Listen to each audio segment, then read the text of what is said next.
किसी और दृष्टिकोण से समझा और मुझे थोड़ी खुशी भी हुई थी सच्ची। अब यहाँ पर इस टॉपिक को लेकर दूसरे एंगल से बात हुई है, वो बात होनी चाहिए, उसमें मुझे कोई आपत्ति नहीं। मतलब कि जो बात हुई कि स्त्री विमर्श केवल अस्मिता का विमर्श नहीं है, और उसके एवज में जो बातें रखी गई वो रखी गई कि स्त्री विमर्श अपने आप में मानवता का सिद्धांत है और वो सभी चीजों को करना, मानवता, राज्य संरचना वगैरह वगैरह जो भी चीजें दुनिया में चल रही हैं उनको ठीक कर सकता है, वो इतना विशाल और इतना बड़ा है। इस तरह की बातें एक तरह से यहाँ रखी गई। और जब मैंने ये टॉपिक सुना था या मेरे पास जब ये टॉपिक आया तो मैंने इसे समझा था कि स्त्री विमर्श को अस्मिता विमर्श से आगे की तरफ ले जाने की जरूरत है, जो कि अस्मिताओं में उलझ कर रह गया है। मेरे जहन में ये बात आई थी और इसलिए मुझे लगा कि ये बहुत ही अच्छा टॉपिक है और ऐसे टॉपिक्स पर बहुत कम बात होती है। ज्यादातर अस्मिताओं की बात होती है, मेरी उससे कोई असहमति भी नहीं है। अस्मिताओं की बात होती ही है, होती रहनी चाहिए, लेकिन उसके पीछे क्या मोटिव है, उसका उद्देश्य क्या है, इसको समझे बगैर अस्मिताएं कहाँ पहुँचती हैं, इसको समझना स्त्री विमर्श को बहुत ही ज्यादा जरूरी है। तो हालांकि ये बात मैंने साफ कर दी, इसलिए इस मेरा लेक्चर उसी की तरफ ओरिएंट रहेगा। बहुत अच्छा समय है और जब हम बलराज साहनी सभागार में कार्यक्रम कर रहे हों, सीपीआई के ऑफिस में लेक्चर करा रहे हों या वहाँ बोल रहे हों, तो कम से कम वहाँ तो ये बात कही जा सकती है। हालांकि सब जगह कही जानी चाहिए, कही जा सकती है, लेकिन यहाँ नहीं कही जाएगी तो फिर कहाँ कही जाएगी कि कल ही अभी अक्टूबर क्रांति का दिन था, 108वीं जयंती थी। अक्टूबर क्रांति को हम लोगों ने अपने अपने तरीकों से सबने याद किया होगा, किसी ने नहीं भी याद किया होगा, लेकिन मालूम इतिहास में सबको रहा। तो अक्टूबर क्रांति को याद करने के बहुत सारे आयाम हैं, मैं इस विषय पर भी अभी आऊंगी। अक्टूबर क्रांति को याद करने के ढेर सारे आयाम, सारे आयामों में मैं नहीं जाऊंगी, महिलाओं के आयाम पर जाऊंगी थोड़ा सा, और उससे हमें दृष्टि मिलेगी और उससे ये भी समझ में आने की हमें जरूरत है कि जब हम कह देते हैं कि यूरोपीय समाज और भारतीय समाज वगैरह वगैरह करके जो हम रेखा डाल देते हैं और उस आधार पर बहुत सारे डिबेट को खत्म कर देते हैं और सोचते हैं कि बस ये सारी चीजें हो जाए, भारतीय समाज एक खास किस्म का समाज है, भारतीय समाज में कुछ खास तरह की जटिलताएं हैं, यूरोपियन समाज इस तरह का है, तो हम बहुत सारी चीजों को छोड़ देते हैं, ये ठीक नहीं है। और जब हम वैज्ञानिक दृष्टिकोण से बात करते हैं तो कुछ चीजें हर समाज पर लागू होती हैं। तो अगर हम अक्टूबर क्रांति को याद करते हैं तो याद कीजिए 1917 में, अभी साथी अलका याद कर रही थी कि लेनिन की जीवनी को याद कर रही थी, तो हम याद करेंगे कि 1917 से पहले कितने देशों में मताधिकार था, महिलाओं के लिए मताधिकार, पूरी तरह से संपूर्ण पूरे देश में मताधिकार का जो अधिकार मिला महिलाओं को, और उसके बाद जो दबाव बना पूंजीवादी देशों पर और दुनिया के अन्य देशों पर, सभी ने महिलाओं को ही नहीं सबको उनकी जरूरत पड़ी कि महिलाओं को मताधिकार दे दिया जाए, एक बात। दूसरी चीज तलाक का अधिकार, बिना शादी के जो बच्चा पैदा होता है उसको भी सामान्य बच्चे की तरह, नागरिक की तरह बर्ताव और सारे के सारे नागरिक अधिकार ये सोवियत संघ में दे दिए गए। गर्भपात को लेकर बहुत सारी चीजें कही गई, गर्भपात का अधिकार भी दिया गया। आप देख रहे हैं कि अमेरिका जैसे देशों में महिलाएं लड़ रही है गर्भपात के अधिकार, और भी कई देशों में लड़ रही। तो गर्भपात को लेकर वहां पर कुछ डिबेट रही, लेकिन गर्भपात का अधिकार तुरंत लेनिन के समय में मिला। और लेकिन एक बात और डिबेट में डाली गई कि गर्भपात क्यों, बहुत ज्यादा गर्भपात से स्त्रियों के स्वास्थ्य की दिक्कत हो जाती है, उनकी मौतें होती हैं, और गर्भपात के कारणों को ढूंढा जाए। यानी कोई स्त्री लोक लाज के डर से, इज्जत सम्मान के डर से, बच्चों को न पाल पाने की वजह से, आर्थिक दिक्कतों की वजह से, या फिर हमारे देश में और अन्य देशों में भी बेटा पैदा करने के लिए बार बार जो गर्भपात कराया जाता है, उसमें आप आंकड़े उठाकर देख लीजिए कितनी स्त्रियां प्रसव के दौरान मर जाती हैं या गर्भपात के दौरान मर जाती हैं। तो गर्भपात को जो ग्लैमराइज करते हैं कि गर्भपात का अधिकार बिल्कुल एक बहुत बड़ा अधिकार है, लेकिन उसके कारणों में जाए बिना आप गर्भपात को नहीं समझ सकते कि वो कितना बड़ा हेल्थ इशू है स्त्रियों के लिए, और उसमें सबसे ज्यादा जो कराया जाता है जो लोक लाज वगैरह वगैरह उनकी दिक्कतों की वजह से, और उन बच्चों को क्या अधिकार मिलेगा जो ऐसे बच्चे पैदा हो। तो सोवियत संघ ने इस चीज का भी अधिकार दिया। इसके बाद मैटरनिटी लीव, जिसको आज लगभग सारे पूंजीवादी देश, सारे के सारे देश लगभग अपना चुके हैं, वो भी 1917 में पहली बार मिल गया। और सरनेम का जो सवाल था, आज वो बहुत बड़ी बात नहीं लगती, उस समय भी ये दे दिया गया कि आप सरनेम लगाए या ना लगाए, आप उसी तरह से आपको सारे अधिकार देंगे। क्रच जो जहाँ शिशु पालन के लिए जो स्थान बनाया जाता है, जो आज अपनाने के लिए हमारे संविधान से लेकर बाकी देशों में भी लागू किए गए, लेकिन अफसोस कि अमेरिका जैसे देश में जब बंगाली की जीत हुई, आप लोग न्यूज़ में देख रहे होंगे, उनके एजेंडे पढ़ लीजिए आप लोग, उस एजेंडे में जो चीज़ें रखी गई हैं वो अधिकार तो बहुत पहले दे दिए गए और तमाम कई देशों में है वो अधिकार। शिशु पालन का जो एजेंडा उन्होंने चलाया, जिसके आधार पर उनके एजेंडे के आधार पर उनकी जीत हुई, वो सारी चीज़ें 1917 के बाद कई देशों में आई और सोवियत संघ इसकी शुरुआत कर दी ताकि महिलाओं की भागीदारी सार्वजनिक क्षेत्रों में बढ़े, नौकरियों में बढ़े, उत्पादन के क्षेत्रों में बढ़े। तो ये सारी चीजें उनको दे दी गई थी और आज उसको इतना क्रश कर दिया गया है कि एक ऐसे एजेंडे पर बंगाली की जीत हो जाती है। यानी सोचिए कि ये भी खींच दिया गया है।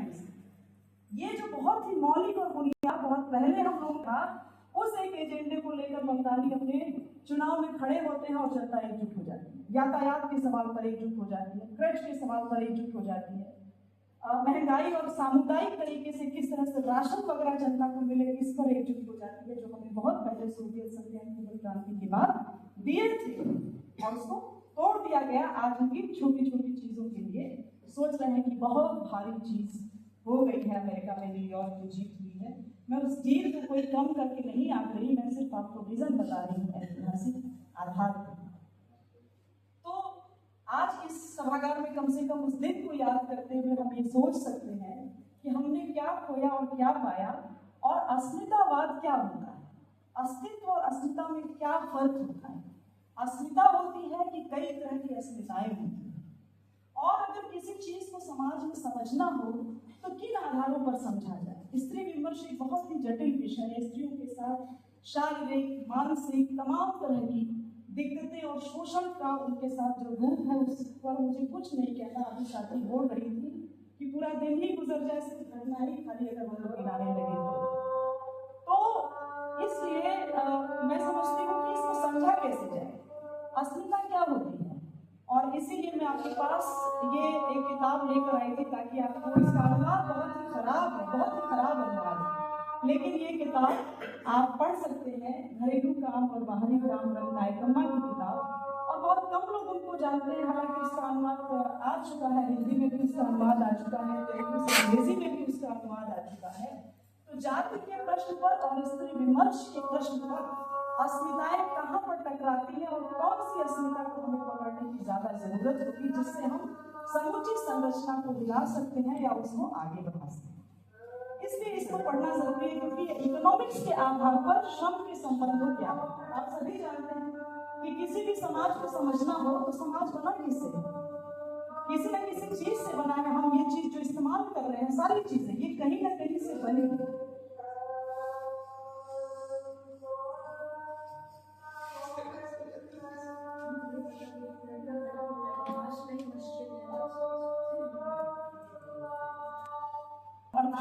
उनकी किताबें बहुत लोकप्रिय तो नहीं है, लेकिन अब धीरे धीरे उनका अनुवाद सामने आ गया है। अनुवाद बहुत अच्छा, ये वाला जो मैंने लिया है इसका अच्छा अनुवाद नहीं है, लेकिन फिर भी हम उसके एसेंस को, उसके भाव को समझ करके इस किताब को पढ़ सकते हैं तो बहुत सी चीजें हमारे सामने से छट जाएंगी। आखिर इस समाज में एक दूसरे के साथ हमारा संबंध क्या है, और हम जब स्त्री पुरुष के संबंध की बात करते हैं तो हम भूल जाते हैं कि उनके बीच में श्रम का संबंध है। ये दुनिया जिन चीजों से बनी हुई है वो श्रम बंद है। चाहे हम मालिक के यहाँ काम करते हो, चाहे हम फैक्ट्री में काम कर रहे हो, चाहे ऐसे कॉलेज यूनिवर्सिटी कहीं भी हम काम कर रहे हैं, तो श्रम को कैसे देखा जाए उसी आधार पर इस समाज की व्याख्या या उसका विश्लेषण हो सकता है। तो इसीलिए स्त्री पुरुष के संबंधों को, जहाँ पर हम बहुत सारी घटनाएं देखते रहते हैं, पढ़ते रहते हैं, उसको हम ऊपरी तौर पर कई बार विश्लेषित करते हैं। उसको समझने के लिए हमें श्रम के उन आधारों को समझना पड़ेगा। और अभी सुधा जी बोलकर गई है, सुधा जी बोलकर गई कि इंटरसेक्शनलिटी, तो इंटरसेक्शनल जगह पर जब कई अस्मिताएं एक दूसरे को काटती हैं, इंटरसेक्शनल जगह पर जब कई अस्मिताएं एक दूसरे को काटती हैं, तो वो कौन सी अस्मिता होगी जो ज्यादा कारगर और ज्यादा मजबूत है। ऐसे स्त्री हो सकता है कि मेरी अस्मिता एक भारतीय की भी हो, एक स्त्री की भी हो, एक दलित या सवर्ण की भी हो, और एक कामगार की भी। इसके अलावा भी मेरी 1000 अस्मिताएं और हो सकती हैं। मसलन कि मेरी हाइट कितनी है, मेरे बालों का रंग क्या है, मैं और भी तरीके का आप जितना उसमें ऐड करना चाहें उतनी मेरी पहचान बन सकती। उन पहचानों पर तमाम तरह की बात भी हो सकती। तो अब कौन सी ऐसी पहचान होगी, मैं नहीं कह रही कि पहचान या शख्सियत की राजनीति या उसका डिस्कोर्स जो है वो नहीं होना चाहिए, वो बहुत खराब है। अगर हम इतने सपाट ढंग से इस बात को कहेंगे तो फिलिस्तीन भी अपनी अस्मिता की लड़ाई है, फिर फिलिस्तीन का भी हम विरोध कर रहे हैं। इसलिए अस्मिता किस समय किसके लिए होती रही है। औपनिवेशिक समाज में जब भारत अपनी आज़ादी की लड़ाई लड़ रहा था, दुनिया के दूसरे देश अपनी आज़ादी की लड़ाई लड़ रहे थे, तो उनकी भी अपनी अस्मिता थी। लेकिन आज आज़ादी की लड़ाई कोई देश ज्यादा तो नहीं लड़ रहा, इसलिए वो पूरा पक्ष दल हो गया है। तो अब देशों की अस्मिता का मसला नहीं रह गया है, बल्कि पूंजीवाद और साम्राज्यवाद जैसे मसले ज्यादा उभर कर आ गए हैं। अब देशों की आजादी को लेकर उनकी अस्मिताओं का मसला उतना नहीं रह गया है कुछ एक देशों को छोड़कर, जिसमें फिलिस्तीन अपनी लड़ाई लड़ रहा है।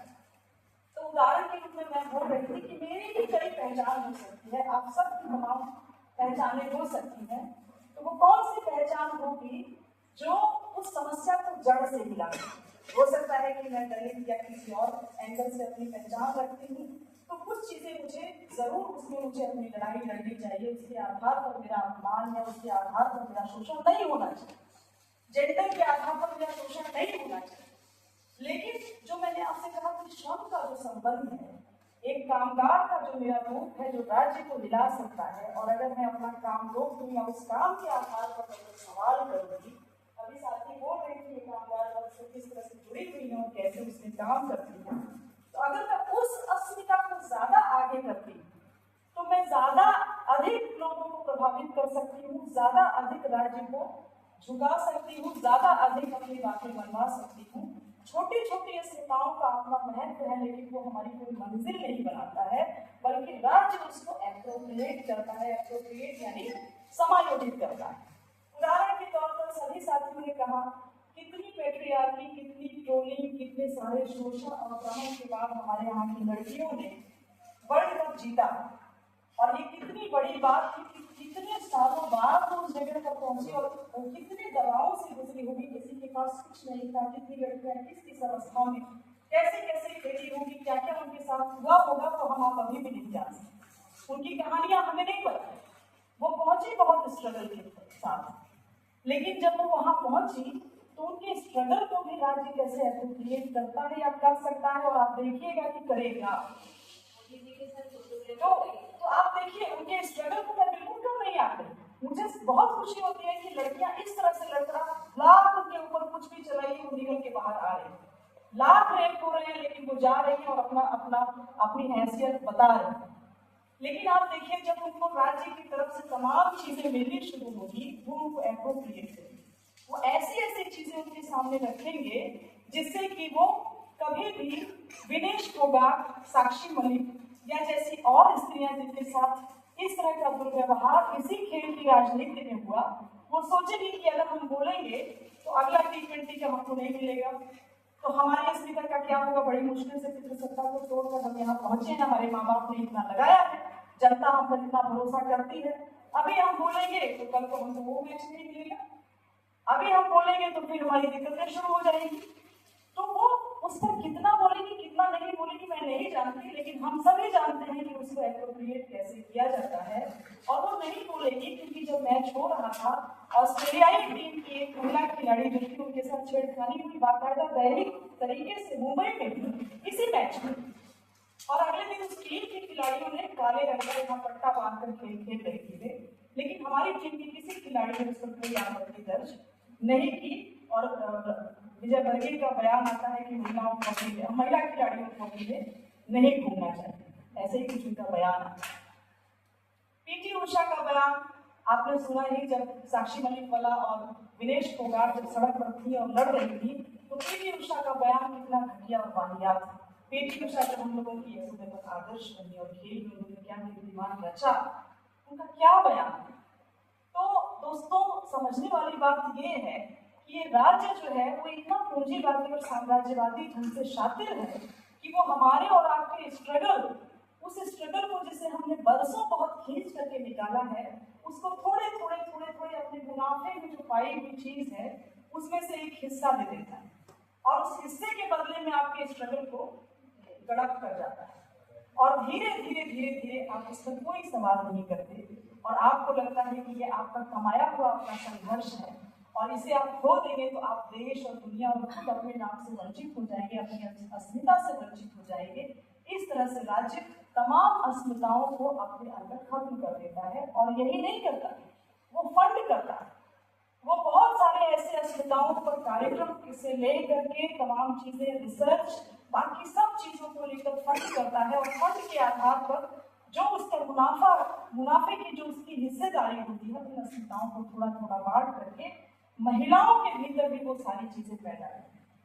ये कहना बिल्कुल ठीक बात नहीं है कि महिलाएं आएंगी तो समाज सबसे बेहतर समाज बन जाएगा। महिलाएं कोई आसमान से नहीं आई, महिलाएं इसी समाज का हिस्सा है, वे मनुष्य हैं, और मनुष्य की तरह ही उनकी जिंदगी है। जो समाज हमारे सामने है उसमें उनके अनुभव थोड़े अलग भी हैं, हमसे बहुत अलग है, आप सबसे अलग हैं, लेकिन है वो मनुष्य, इसी समाज की व्यवस्था में वो जी रही है।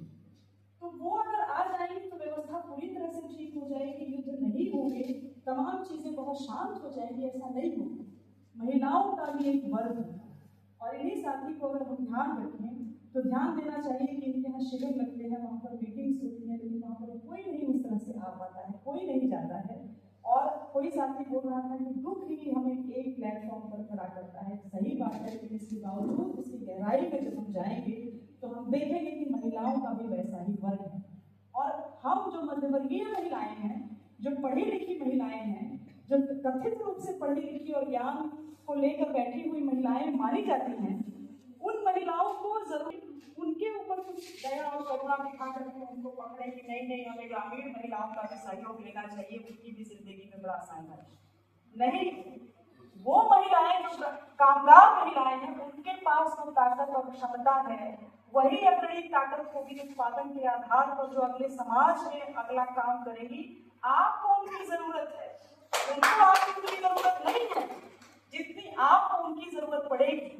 बौद्धिक महिलाओं और इस तरह के मध्यवर्ग के सुविधाओं के साथ जीने वाली महिलाओं को अपनी मुक्ति का सारा रास्ता अगर खोजना है तो उनको कामगार महिलाओं की तरफ जाना पड़ेगा। अपनी अस्मिता स्त्री विमर्श से अलग करके कामगार महिलाओं का हाथ पकड़ना होगा और उनके साथ एका बनाना होगा, वरना अस्मिताओं की राजनीति बड़ी खतरनाक होती जा रही है। साम्राज्यवाद जो है इतना सीधा सरल और सपाट नहीं है, बहुत चालाक और बहुत शातिर है।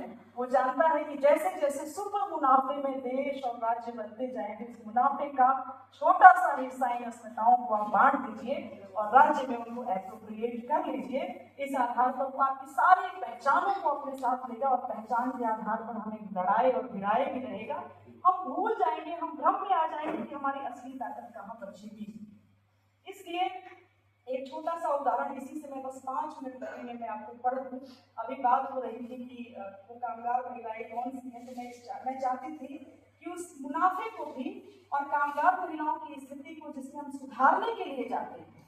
अभी नवजागरण की बात हो रही थी तो किस तरह से सुधार की बात हो रही थी। उस समय पूंजीवादी देशों को क्या जरूरत थी कि महिलाएं भी उत्पादन में आए, उनसे भी हम थोड़ा सस्ता लेबर लें, क्योंकि महिलाओं का लेबर थोड़ा सस्ता मिलता है। तो उनको इसलिए लिया गया, इसलिए नहीं किया गया कि आपको सपने में आया कि बहुत अच्छा है कि हमको महिलाओं के लिए करना है, बल्कि राज्य और समाज को जरूरत होती है कि अब हमें इनकी जरूरत है तो इनको हमको कितना कितना दे देना है, इसलिए भी किया जाता है। ये सारे नवजागरण में आप लोगों ने देखा होगा। तो मैं एक छोटा सा अंश पढ़ती हूँ, आप लोग ध्यान से इसको सुनिए।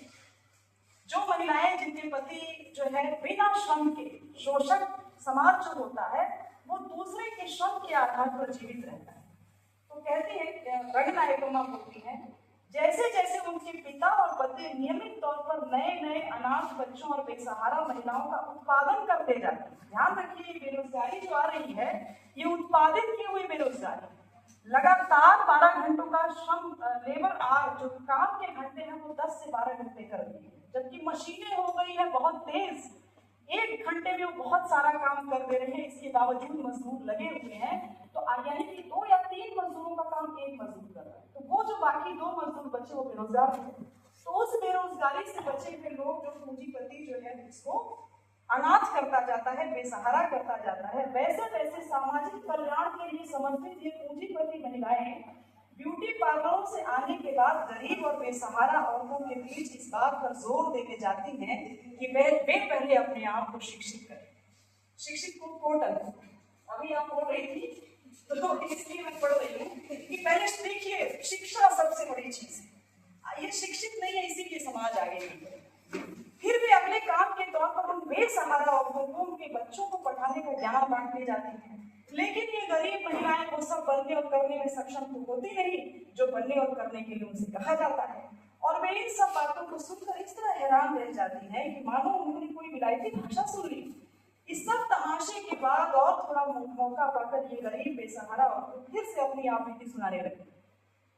एक बेसहारा औरत बताती है लंबे समय से उसके पास कोई काम धंधा नहीं है, ना ही सिर के ऊपर छत हो पा रही है, उसके बच्चे बीमार हैं, उनका दवा दारू का कोई इंतजाम नहीं हो पा रहा, उस परिवार का सहारा उसका पति जो रोजाना थोड़ा बहुत कमा कर घर में लाता था, कारखाने में घटी एक दुर्घटना में अपने पैर गंवाने के बाद चल बसा कि उस कारखाने के मालिक ने उसे कोई मुआवजा नहीं दिया, कि उसकी झुग्गी के मालिक ने किराया न मिलने के कारण उन्हें वहां से बाहर निकाल दिया, कि उसके बच्चे अब भूखे मर रहे हैं, वह रोती और गिड़गिड़ाती हाथ जोड़कर मदद की गुहार लगाने लगी।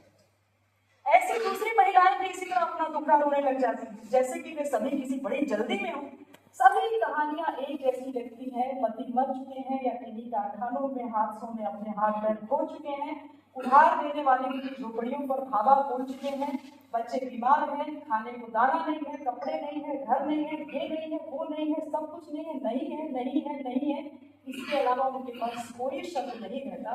पूंजीपति महिलाओं ने जब बेसहारों की सेवा नामक यह मनोरंजन शुरू किया था, तब उन्हें इस बात का अंदाजा नहीं था कि उन्हें ये सब बकवास सुनी।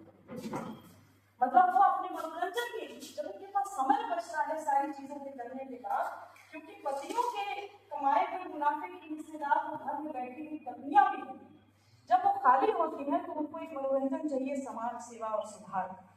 तो वो समझ नहीं पाती है कि ये तो खाली इस टाइप की ही बात करते हैं। इस सब रोने धोने पर कुछ देर अपने कान दुखाने के बाद उनके दयालु कोटन उनके दयालु हृदय में कुछ होगा। ठीक है, सही बात है, तुम्हारे साथ बहुत बुरा हुआ, तुम लोगों के साथ अच्छा नहीं हुआ, ये सारी बातें जाकर सरकार को बताओ, सरकार तुम्हारे लिए जरूर कुछ ना कुछ करेगी। वे पूंजीपति महिलाएं इन सब मसलों को चुपके से टालने की कोशिश करती हैं। हम नहीं, अब जनता क्या बोलती है, हम नहीं जानते कि वो सरकार कहाँ है, क्या आप हमारे सरकार को इसे नहीं बता सकते, या हमें सरकार के पास ले चलिए, हम उसे भीख मांग लेंगे, हम बेसहारा। तो वो कहते हैं हम इन सब चीज के लिए नहीं आए, हम तो तुम लोगों को शिक्षित करने आए। मनुष्यों को सबसे पहले पढ़ाई लिखाई करनी चाहिए, बच्चे तभी पढ़ सकेंगे जब महिलाएं पढ़ी लिखी होंगी। हम तुम्हें स्लेट और किताबें देने आए हैं, एक टीचर यहाँ रोज आया करे तुम्हें पढ़ाने की। वो महिलाएं बोलती हैं हमें भला उनकी क्या जरूरत है, हमें पैसा दे दीजिए, हम उससे ज्वार खरीदेंगे यानी अनाज खरीदेंगे। उनका उद्धार करने आई ये मसीहा महिलाएं उनकी इस तरह की किसी बकवास पर ध्यान नहीं देती, वे तेजी से अपनी गाड़ियों से स्लेट और किताबें निकलवाने लगती हैं, उन गरीब औरतों के बीच बंटवाने लगती है और कल आने के वादे के साथ फटाफट वहां से निकल जाती है। अगले दिन जादुई तरीके से सारी स्लेटें जवाब में बदल जाती है और गरीब परिवारों का एक दिन का इंतजाम होता है।